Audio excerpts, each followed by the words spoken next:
Tem vários casos que eu trago aqui pra Terra do Medo e eu fico pensando assim, nossa, esse caso daria um ótimo filme de terror. Mas, no caso que a gente vai conversar hoje, a gente nem precisa se dar esse trabalho. Isso porque esse caso não serviu de inspiração pra um filme. Na verdade, foram pra 3 filmes. O Ed Gein é lembrado pela sua crueldade com as suas vítimas e pelos artefatos diferentes que ele tinha em casa. No cinema, esse caso acabou inspirando personagens marcantes de Psicose, Silêncio dos Inocentes e O Massacre da Serra Elétrica. Fica até o final do vídeo para você saber mais sobre essa história. Oi, eu sou a Cibele e sejam bem-vindos à Terra do Medo. Hoje o caso tá pesado, então vamos conversar sobre o Ed Gein. Mas antes, gente, dá uma olhadinha aqui na descrição que a gente tem o nosso programa de apoio, que é o Apoia-se, e a gente também tem o Seja Membro. Esses 2 programas acabam ajudando muito a gente a continuar com esse projeto, com a Terra do Medo. Então, se você tiver um dinheirinho ali sobrando, uma coisinha assim no final do mês, dá uma olhadinha, vai que vocês gostam, porque tem recompensa bacana. Agora vamos, que essa história, gente, complicada. E nada melhor do que começar pelo começo. Então vamos entender mais sobre a infância do Edward Theodore Gein, que é o nome completo do Ed Gein.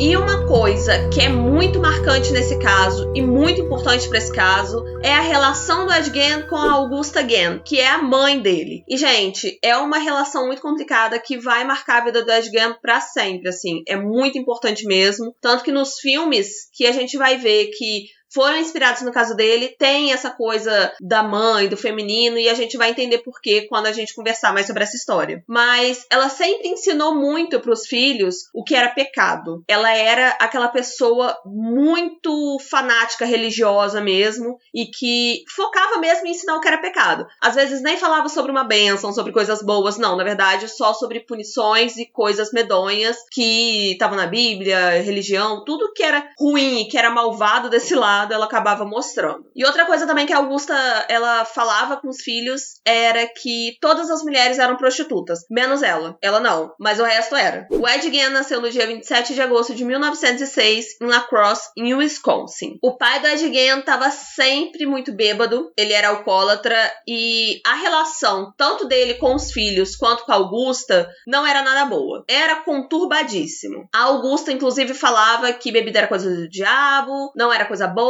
não era certo beber. E o pai do Ed Gein, ele acabava agredindo os filhos fisicamente. E os filhos, no caso, o Ed Gein e o Henry, que é o irmão mais velho do Ed Gein. Aos 9 anos de idade, o Gein e a família se mudaram para Plainfield, numa fazenda lá. E a Augusta, ela não deixava os filhos saírem para nada, a não ser ir pra escola. Mas só isso. Mas acabava também que a escola não era o melhor ambiente para ele. Ele era uma pessoa completamente tímida, ele não fazia amizades, e muito disso por conta da mãe dele, porque a mãe dele não gostava que ele fizesse amizades. E além disso, ninguém fazia muita questão também, alguns alunos ficavam intimidando ele, então acabava que o Ed Gein ficava muito isolado na fazenda, lá ele e a mãe dele e só. Quando o Ed Gein tinha 34 anos, em 1940, o pai dele acabou falecendo, aí começaram a viver só a Augusta, o Henry e o Ed Gein, só eles, então eles tinham que arrumar jeito de ganhar o famoso dinheiro, né, gente? Porque dinheiro não nasce em árvore, infelizmente. Então, o Henry e o Ed Gein, eles começaram a arrumar vários bicos.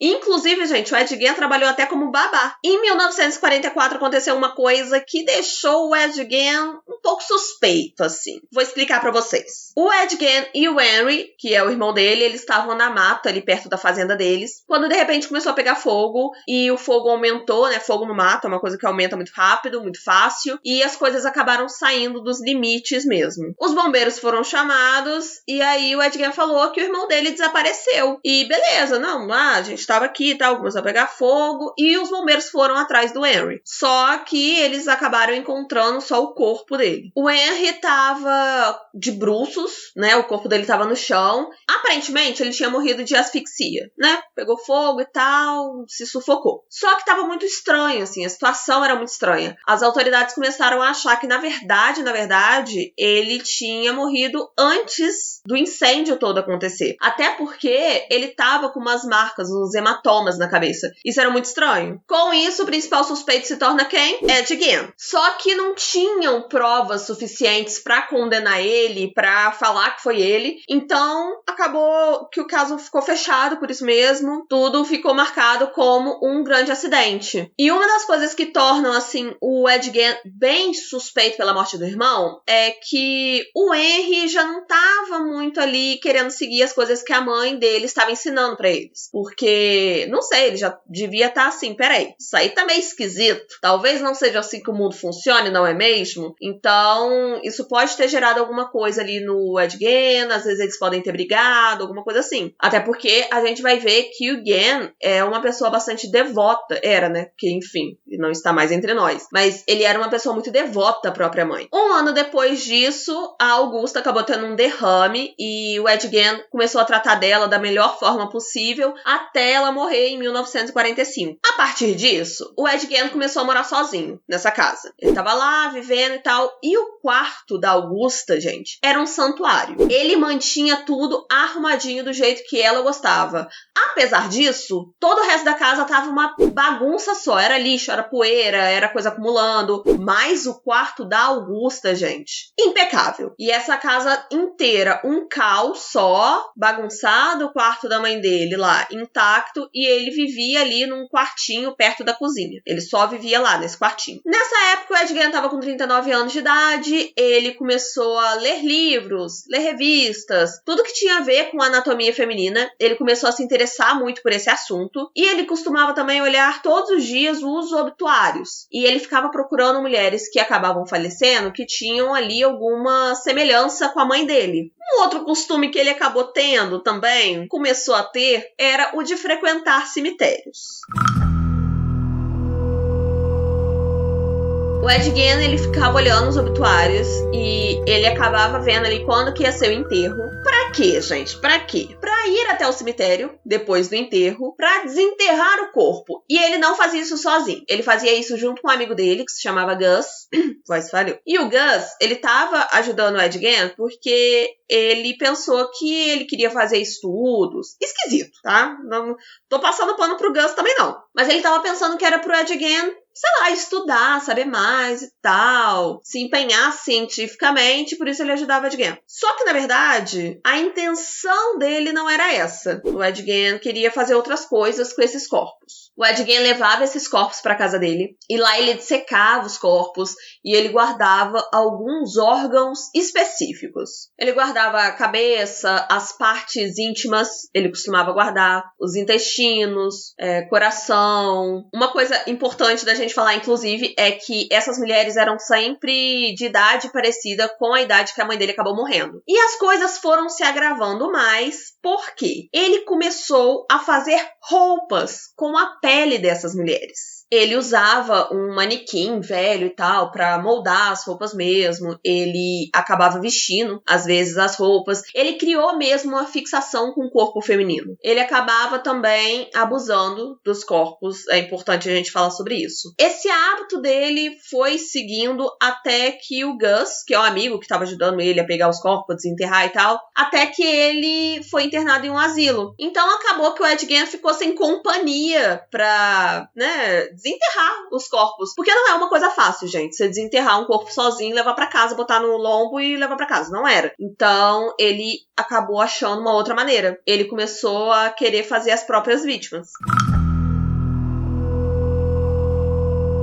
A primeira vítima foi a Mary Hogan. Ela tinha 54 anos de idade, era divorciada e era dona da taverna Hogan. E um detalhe, ela se parecia bastante com a mãe do Ed Gein. No dia 8 de dezembro de 1954, o Ed Gein entrou na taverna dela, atirou na cabeça dela com uma arma calibre 32, e aí ele arrastou o corpo dela, botou dentro da picape dele e levou pra casa. Mais tarde, um cliente entrou na taverna, viu que não tinha ninguém, achou esquisitíssimo, não era normal, Mas o que era mais esquisito ainda é que tinha uma poça de sangue enorme no chão. E ele achou do lado um cartucho calibre 32. Ele foi seguindo a mancha de sangue e levava para a saída de trás, para o estacionamento. E lá fora tinha marcas de pneus que pareciam com pneus de picape. A polícia foi chamada, mas eles não conseguiram encontrar muitas pistas assim sobre o desaparecimento dela. Um outro crime que o Ed Gein acabou confessando foi o da Bernice Worden. E a Bernice tinha 59 anos de idade. Então, você vê ali, né, mais ou menos a idade das vítimas que ele estava procurando. Em 1957, o Ed Gein estava fazendo uma amizade com o xerife da cidade, que se chamava Frank Worden. A mãe do Frank, que era a Bernice, ela tinha uma loja de ferragens e ele sabia que num dia específico, no dia 16 de novembro, o Frank iria sair para caçar e iria ficar um tempo fora. De noite, o Frank chegou em casa,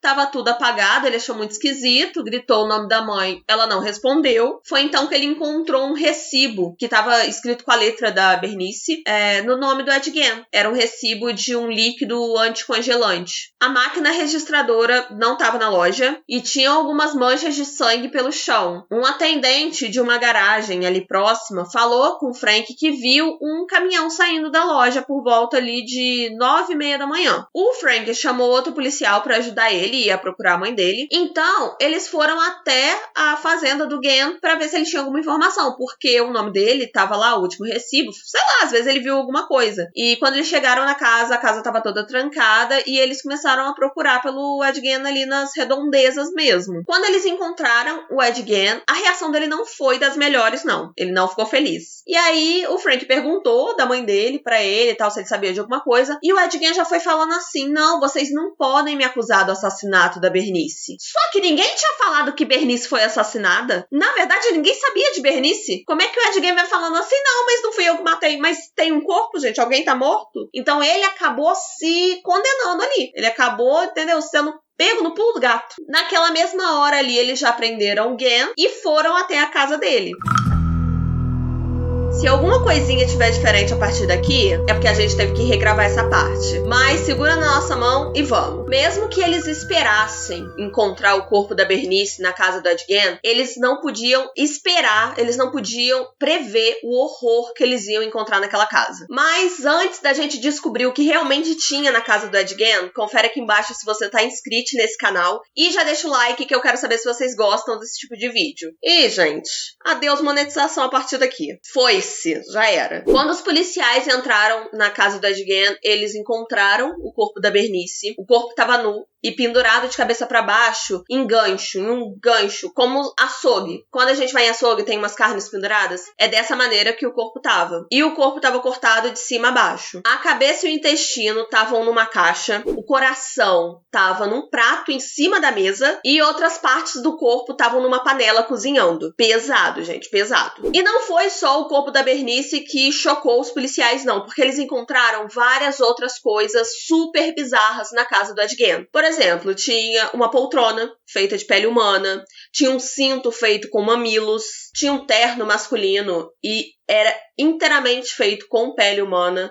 Também tinha umas máscaras mortuárias que ficavam enfeitando entre aspas, né, gente? Enfim, enfeitando entre aspas o quarto do Ed Gein. Tinha pulseira, tinha bolsa, tudo feito de pele humana. Tinha uma cadeira de palha e com palha a gente tá dizendo só a técnica, né, que usa pra fazer essa cadeira, porque na verdade o Ed Gein substituiu a palha por pele humana trançada. E na geladeira tava repleto de órgãos humanos. Então você pensa assim, ele era basicamente um artesão, mas que ele usava as habilidades dele, o que ele sabia fazer pra suprir outras coisas, algumas vontades, algumas coisas que ele tinha, alguns impulsos completamente bizarros. E tem as fotos desses objetos, dessas coisas. Obviamente a gente não vai colocar no vídeo, mas vocês acham facilmente na internet, porque é uma coisa assim, muito louca, muito bizarra, assim, a gente raramente vê um tipo de coisa nesse nível. Então, isso é uma coisa que acaba chamando muita atenção no caso do Ed Gein. Ele acaba que não é um serial killer, né? Porque não foi provado tantas mortes assim que ele causou, mas ele tem essa particularidade de ter essa fixação com o corpo feminino e também de fazer esses objetos de pele humana. Na casa do Ed Gein foram encontrados, se fossem juntar tudo que encontraram, daria 15 pessoas.